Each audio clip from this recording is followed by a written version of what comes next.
So I had the graveyard session yesterday, but now I have the early bird session, so I hope you're actually all here. So I'm Rhian Berning from Eden to Addo Corridor Initiative, and as Craig introduced, I'm going to be talking to you about biodiversity and resilience through the lens of connectivity and corridors. I was on the Springbok Vlakte on Monday, and it's spectacular. But with a trained eye, as you thicketeers would have, you can see how degraded the Springbok Vlakte are, where it was once thick with speckworm and thicket. And you might even see the prickly pear peeking out from the bottom right-hand corner. So while it might look spectacular, we know that all is not well. And if we zoom right out to our one and only living planet, which too is spectacular, it's exquisitely beautiful. But we know that all is not well, because we are exceeding planetary boundaries at a rapid rate. You can see from 2009 until 2023, where we have crossed 6 of the 9 boundaries assessed. If we have a look at 2023, which is where we are now, the green area is the safe operating space. And as soon as we start going into orange and red, we are increasing risk because of overshoot. So if you have a look at biosphere integrity, which is what a lot of us would be interested in, the genetic and functional integrity of our biosphere is way, way in overshoot. And if we bring in the human element and look at donut economics, we can look at how we could prevent going into overshoot by not going beyond our ecological ceiling, while at the same time not shortfalling in terms of human needs and meeting everyone's basic needs of food, water, energy. And the green donut is the sweet spot where we don't overshoot and create ecological collapse, but at the same time we meet everyone's basic needs. And once again, you can see that biodiversity loss is one of the largest overshoots that is presently happening. And so habitat fragmentation is considered to be one of the major near-term threats to biodiversity and ecosystem function. And habitat fragmentation, of course, is through human activity, land use change, agriculture plays a huge role in South Africa. And one of the solutions is declaring protected areas. But if we have a look at Africa and our protected areas, they are isolated patches, they are disconnected. And when we compare it to the river systems, nature intrinsically wants to connect. And if we zoom into southern Africa, we can see that of all the protected areas on our landmass, we only have 9%, whereas some of the other countries further north, Namibia, Botswana, Zambia, Zimbabwe, they're in the 30s and 40s in terms of how many protected areas have actually formally been declared. And once again, we look to the river systems and how nature intrinsically wants to connect. Because life is connection. The wood wide web and the mycorrhiza, thank you, Elby, continuously connecting trees to trees, communicating, sending nutrients, warning of locust invasions. There's continuous connection and communication. The bronchial tree in our lungs, connecting air and blood, our brain and the neural pathways, firing and continuously connecting. And yet we as humans are often in constant disconnect. We like to think in silos and compartmentalize. And I really think of this as the age of disconnect. And we have transferred this disconnection onto the landscape through fencing that separates animals from animals, people from people, biomes from biomes, ecosystems from ecosystems. So a corridor is a solution. one of the solutions to this great disconnect. And at its simplest, it is just a strip of land connecting to protected areas. But connectivity is so much more important in terms of restoring the flow of life, for freedom of movement and vital ecological processes such as seed dispersal, pollination, functional rivers, predator-prey interactions, nutrient cycling, genetic diversity, and ecosystem integrity.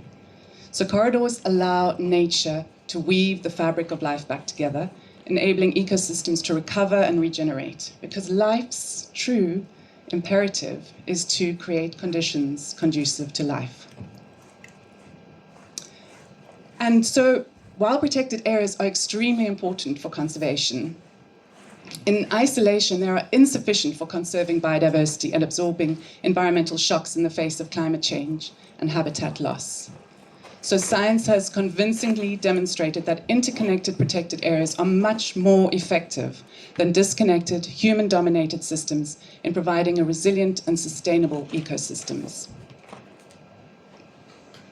And what role do the beloved herbivores play in this, or any other species? What role do animals and mammals and insects play in this? I'm speaking to ecologists, so of course you know that there is a constant flow of energy. And there are three primary vectors: water, wind, and animals. So the movement of animals is not only critical to the survival of local populations, but also to the ecological function of the landscape. And this is a model mapping the potential and predicted migration of animals responding to climate change in South America. The pink shows the mammals, the yellow the birds, and the blue the amphibians. And you can see there is a constant movement. Species want to move. So if we think of the Earth as a body, and the different ecosystems and biomes as vital organs of the body, then the animals who move and migrate are the circulatory system of the Earth, cycling nutrients and energy, regulating ecosystems through predation, grazing, and carbon sinks, and renewing life through pollination and seed dispersal. And we all know what happens when circulation is cut off from a vital organ. Well, unfortunately, of course, the same applies to ecosystems.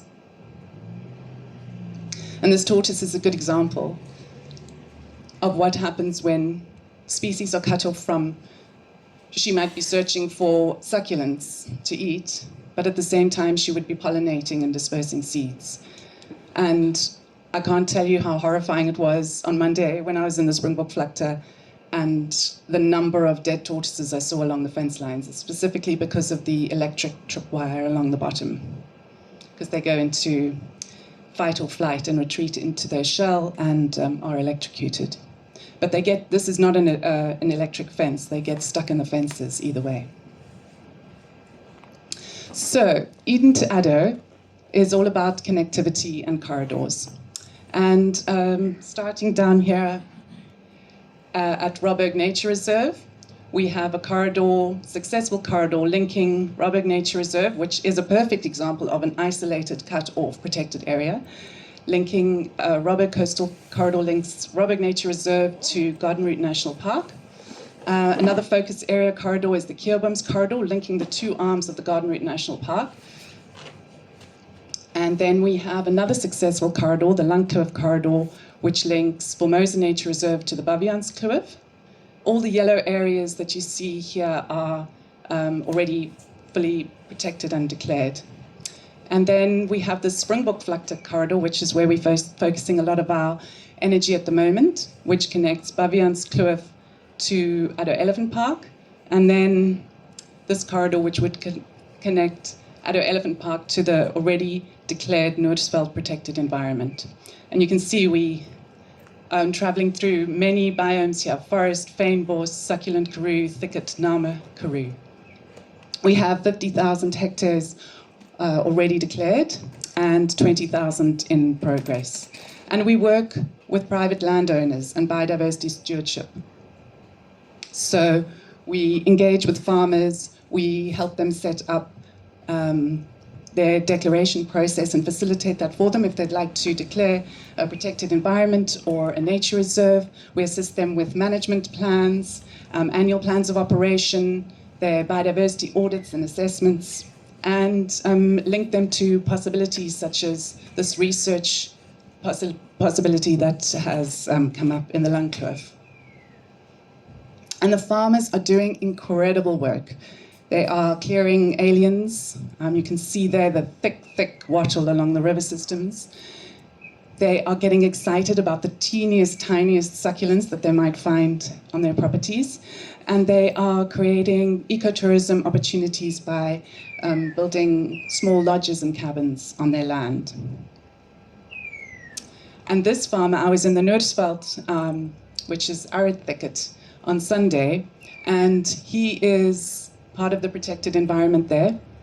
And he is emulating migration because he allows a mixed range of his livestock, so cattle, goats, and sheep, to graze intensively on a 5-hectare plot for 4 days, as would have happened in migration. And then the animals would have continued to move. So they don't eat one plant more than once. And then he lets it rest for 10 months.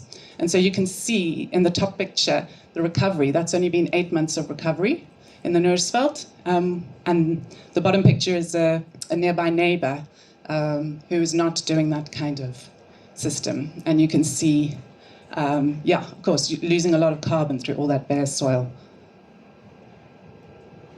We're also partnering with this young, funky company called Stay Unique in creating ecotourism opportunities. They raise all the capital, so it's another benefit for the farmers.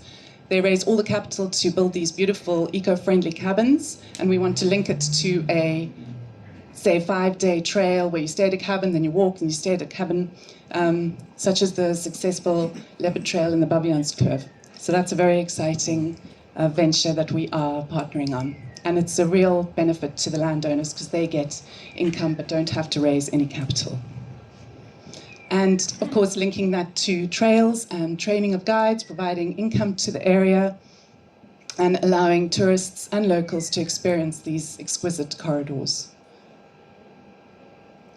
On the Robbo Coastal Corridor, which is known for its paleontological and archaeological riches, the local guides from the Kranse community, Griqua and Kukoin people. This is Chief Justin Barnardo. He's one of the guides, and he immerses the hikers in incredible, rich cultural experiences.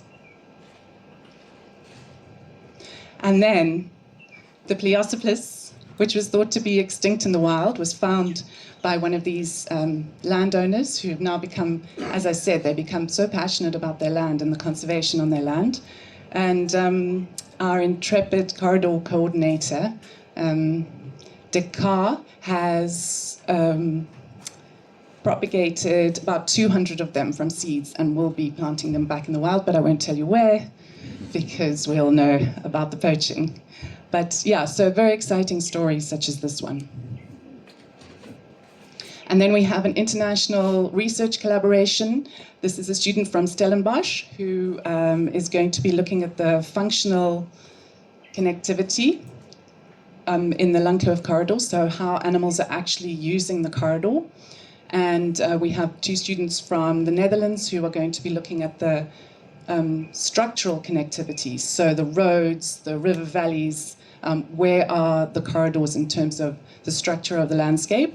And then another element of research, which I think would be really interesting, so if anybody would be interested in this and is looking for research opportunities, would be the social connectivity. So how we collaborate and how we connect on the landscape and what the stories are, the ancient stories of the land, and how, our relationship with the land and how we can create that social connectivity, because it's a really important element.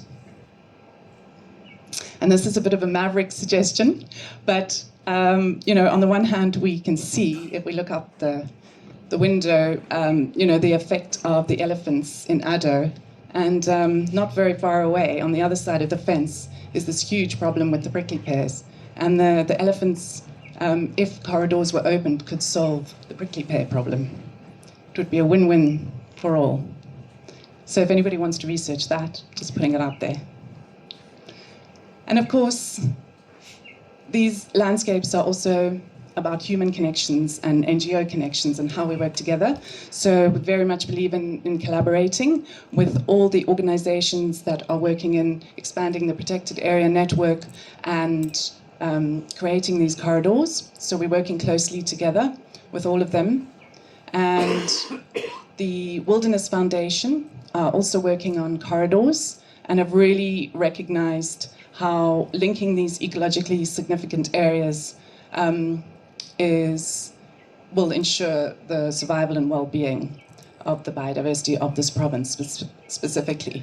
So they have also got a corridor vision all the way from Storms River to the Great Fish, connecting up protected areas. So this is very exciting, and we're working alongside them and Sand Parks and Conservation Outcomes, EWT, the Landscape Conservation Institute, etc., etc. So exciting times. And here you can see how the stepping stone approach from Addo to the Great Fish River is so possible because already there are all these game farms, game reserves, and protected environments. So it's about, connecting up the dots.